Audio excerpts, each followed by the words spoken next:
1882년에 미국하고 이제 수호 통상 조약을 하면서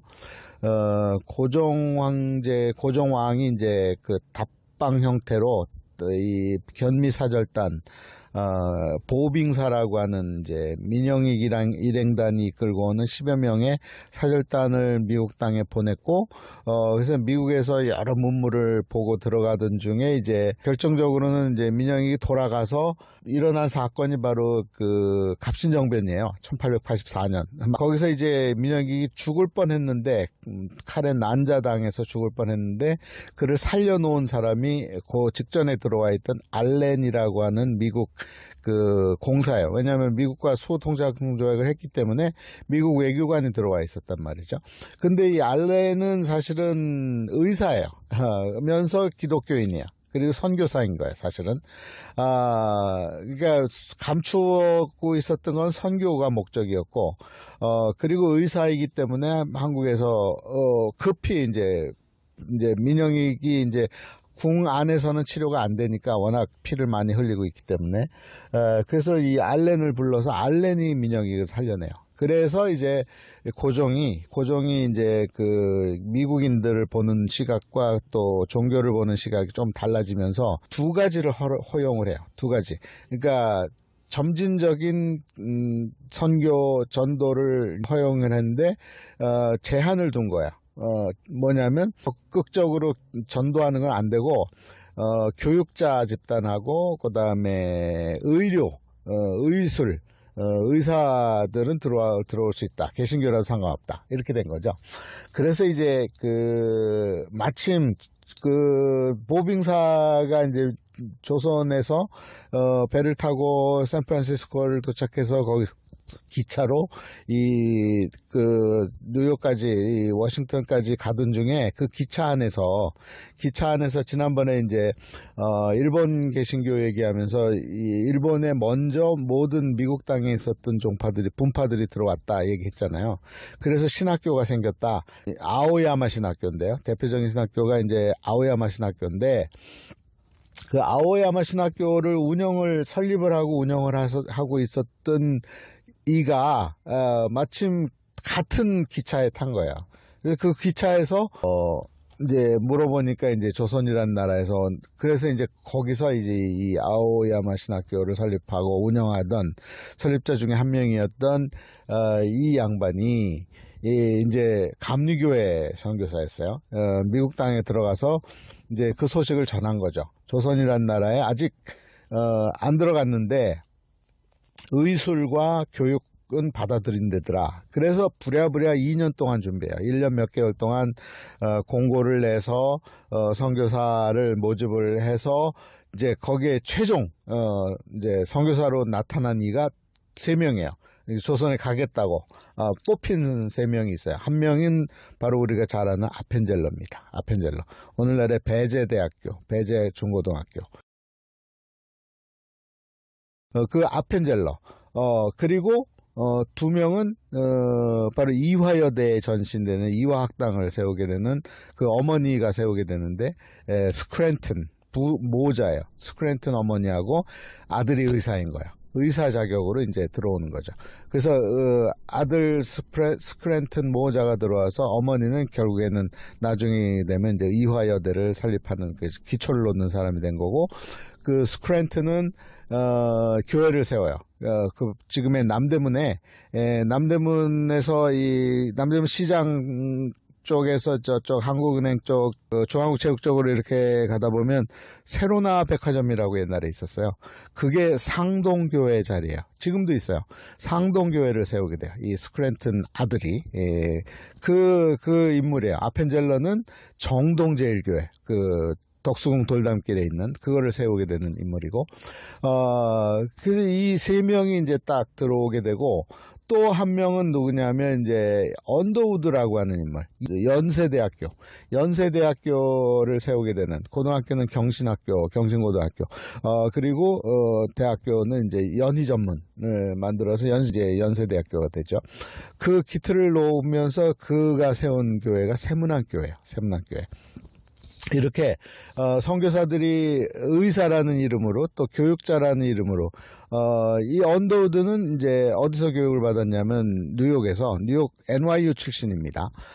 NYU 졸업생이고 그리고 이제 그 다음에 신학교를 갔는데 신학교는 저쪽 그 뉴저지에 있는 프린스턴 쪽 근처에 이제 뉴 브런즈윅이라고 있는데 그 신학교를 나와서 거기에서 파송을 받아요. 그래서 이제 미국에서 한국으로 가게 되죠. 그게 언제냐?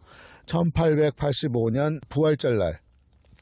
그러니까 1883년에 보빙사들이 미국 땅에 왔고 그 다음에 이제 소식을 전해서 이제 선교를 허락한다고 하니까 이제 부랴부랴 준비해서 이제 2년 채 못 되는 시점에 약 2년 지난 다음에 이제 한국에 정식으로 이거는 정식이 아니고 이제 비공식적으로 들어온 선교사들은 많죠. 그래서 이제 순교를 당하는 아직 그 국가가 정식으로 오픈을 안 했는데 들어왔다가 이제 잡혀서 이제 순교 당하는 1차적으로는 시대를 쭉 거슬러 올라가면 그 가톨릭에서 먼저 이제 순교자들이 나오고 정약용, 정약전 뭐 이때 그때 이제 그다음에 김대건 막 이렇게 그다음에 이렇게 될 때 가톨릭에서 먼저 순교자들이 나오고 그다음에 이제 개신교에서도 중국에서 왔다가 중국에서 몰래 왔다가 이제 잡혀서 죽는 저쪽 대동강 쪽에서 죽는 그런 순교자들이 나오지만 그들은 이제 비공식으로 들어왔기 때문에 그렇게 된 거고 공식으로 허용돼서 들어온 한국 개신교의 공식 시작은 이제 1885년이라 이 말이에요. 이 수도권에 서울과 경기, 강원, 충청도에 유독 감리교회와 이제 장로교회가 많은 이유가 1차적으로 들어온 선교사들이 그런 성향이었기 때문이다 이 말이에요. 자, 한국에 들어온 기독교는 다 들어온 게 아니라 그래서 뭐 우선은 장로교단, 그다음에 감리교단이 들어와요. 더 많은데 이것만 들어왔느냐? 이제 그 다음부터 이제 들어오기 시작하죠. 그러니까 1885년에 공식적으로 들어오면서 그 다음에 이제 인식이 좋아진 거죠. 왜냐면 교육을 시켜주고 병을 치료해주고 하니까. 그래서 이제 인식이 좋으니까 이제 계속 수용을 한 거예요. 그래서 이제 그 다음에 이제 침례교도 들어오고, 그 다음에 일본 쪽에서는 이제 성결교가 들어오고, 그 다음에 또 미국 땅에서 더 많이 있었던 다른 분파들도 다 들어오는데, 안 들어온 교단이 뭐냐면 회중교회가 안 들어와요. 회중교회가 뭐냐? 회중교회 시작은 쭉 올라가서 영국 헨리 8세로 가야 돼요. 헨리 8세, 영국의 헨리 8세가 자신이 교회의 우두머리라고 하는 수장령을 1534년에 발표하면서 영국 땅에서 대대적인 이제 분파가 생겨나기 시작해요. 그거에 대한 반대죠. 헨리 8세는 죽었고 이제 그 다음에 뭐 제임스 1세도 등장하고 그 다음에 문제는 그 다음에 등장하는 찰스 1세 때에 카톨릭으로 회귀하려는 움직임이 강하게 나타나요. 그러니까 그거에 대한 반대로 이제 나타난 사람들이 바로 퓨리탄이에요. 퓨리파이 시켜야 되겠다. 퓨리파이 시키자. 그래서 퓨리탄들이 등장했고 그 퓨리탄들 중에 일부가 이제 배를 타고 메이플라워를 타고 이제 넘어왔는데 미국으로 넘어와서 미국이 시작이 되는데 영국인들에 의한 미국은요. 그렇게 시작이 되는데 그 구성원들이 퓨리탄 중에서도 이제 나중에 그 지금 얘기하는 회중교회 성격을 가진 사람들이 주로 들어온 거예요. 회중교회 성격이 뭐냐면 워낙 이 가톨릭도 싫고 그 다음에 더더구나 이 헨리 8세가 만든 성공회도 영국 국교화된 성공회도 싫고 그러니까 그들이 했던 내용들을 다 안 하는 거야. 근데 보면 카톨릭에서 이제 했고 개신교에서도 이 루터란이나 장로교회에서는 예배 중에 진행하는 게 뭐냐면 사도신경 고백하는 거 하고 그 다음에 주기도문 하는 거는 하거든요. 개신교회에서도 지금도 하거든요. 근데 그거 자체를 안 하는 거예요. 그러니까 회중교회에서는 교회를 가장 소박하게 만드는 거야. 그러니까 예배 형식도 다 없애버렸고, 그 다음에 예배 중에 장엄하게 진행하는 그런 절차에 의한 예배 순서 다 없앤 거예요. 사도신경도 없애고, 주기도문도 없애고, 오직 남기는 거는 성찬은 남겨요. 성찬. 예수 그리스도의 살과 피를 상징하는 성찬은 남겨두고, 그리고 이제 일부 찬송하고 예배 끝내는 그런 형태의 간소화된 소박화된 예배를 하는 이제 교회가 이제 회중교회인데, 그러다 보니까 나중에 지금 현재 와서 보면은 회중교회는 가장 대표적인 리버럴한 교회가 돼버리고 많은 또 그런 또 부작용도 있습니다.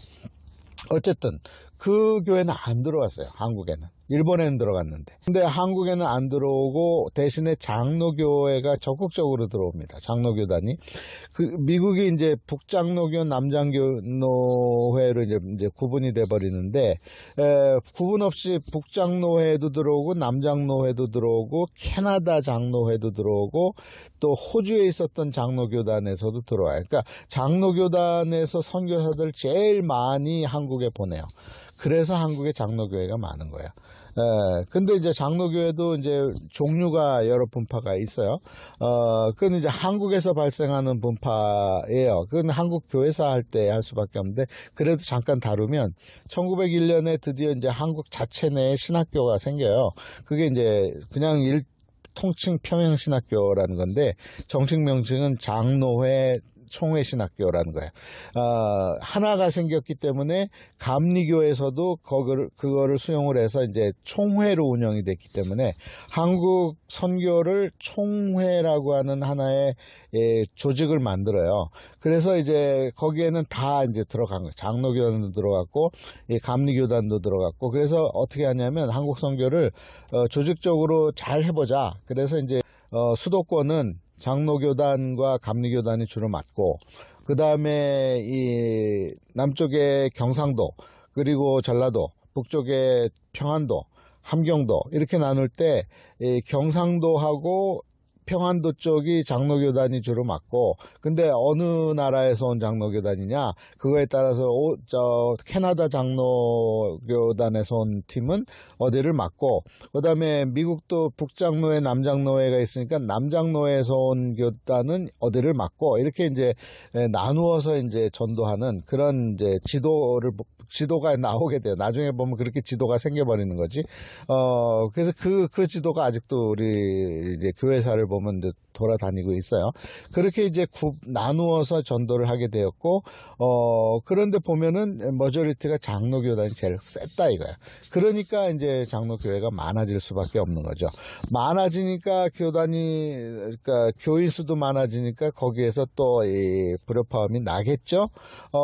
그래서 이제 생겨나는 교단이 이제 합동 통합 고신 이런 것들은 같은 장로교단이 있고, 그거와 다른 교단이 하나 있어. 같은 장로교단인데 그게 기장이라는 게 기장. 그리고 이제 감리교회도 또한 이제 감리교 자체 내 이제 신학교를 만들고 이렇게 하면서 또 다른 교파들, 침례교회를 비롯해서 이제 성결교회가 이제 들어와서 이제 각각 신학교들을 만들고, 그 다음에 오순절, 여기서는 AG라 그러거든요. AG가 뭐냐면 Assembly of God, 하나님의 성회라 그래요. 총회, 하나님의 성회라고 하는 이제 AG 오순절 계통교회. 오순절 계통이 뭐냐면 기존의 장로교회나 감리교회와는 또 다르게 이 미국 내에서 이제 그 1차, 2차 대각성 운동이 몇 차례 불거든요. 그러면서 성령 강림 은사를 중요시하는 그런 병을 치유한다든가, 그 다음에 방언을 한다든가, 뭐, 이렇게 그런 이제, 그런 것을 중요시하는 이제 교단이 나타나게 되는데, 그게 이제 그냥 일반적으로 AG라 그러고, AG도 많아요. 분파가 많기 때문에, 그걸 이제 한국에서는 오순절교회라 그러고, 한국에서는 그 최자실 목사님이라는 여자분이 이제 시작을 했고, 그의 사위인 이 순복음교회를 글로벌 이 메가 처치로 만들게 되는 그 목사님 이제 순복음교회를 이제 이끌게 되죠. 어쨌든 그런 큰 교회들이 한국에 이제 생기게 되죠. 근데 한국의 교회가 이렇게 많아진 이유는 한국의 그 경제 발전 그리고 삶의 변화하고 굉장히 밀접하죠. 그리고 그 교회 성향 또 그것들도 지금처럼 이제 분별할 수 있는 눈이 생기기 이전에는 굉장히 많은 이 이단 종파들이 많이 개신교회도 생겼어요. 한국 자체 내에서 생긴 것도 있고. 그러니까 공통점은 뭐냐면 한국이 한참 힘들어서 허덕이면서 뭔가를 추구하면서 살아보려고 애를 쓰는 과정. 그 과정이 전쟁 끝나고 1953년 전쟁 끝나고 60년대 그리고 70년대 이때의 그 어려운 가운데서도 어딘가에 의지하면서 살아보려고 하는 그런 노력 가운데에 이 교회의 역할이 이제 상당히 있습니다. 그런 이제 시대가 있었죠. 그래서 이제 한국에는 교파가 굉장히 많아요. 근데 그 교파가 많은 이유가 한국 때문이 아니라 원래부터 영국에서 교파들이 많이 만들어졌고 많이 만들어진 교파가 미국 땅에서 또 배로 늘어나게 되었고 그리고 그 배로 늘어난 교파들 중에 이제 그래도 추려서 한국에 들어온 선교사들이 세운 교회들과 그리고 그것도 거기서 이제 분파되어서 한국 자체 내에서 생겨나는 어떤 기독교라는 이름을 쓰고 가면을 쓰고 등장하는 이단들과 이게 이제 다 믹스가 되면서 한국인들이 이제 혼란스러웠던 거죠. 그러니까 혼란스럽지 않고 이상한 데 빠지기 싫으면 빠지길 원치 않으면 이제 사실은 초기 1885년에 들어왔던 장로교단이나 감리교단이나 이런 이제 건전한 교회를 찾아서 가면 실패하지 않습니다.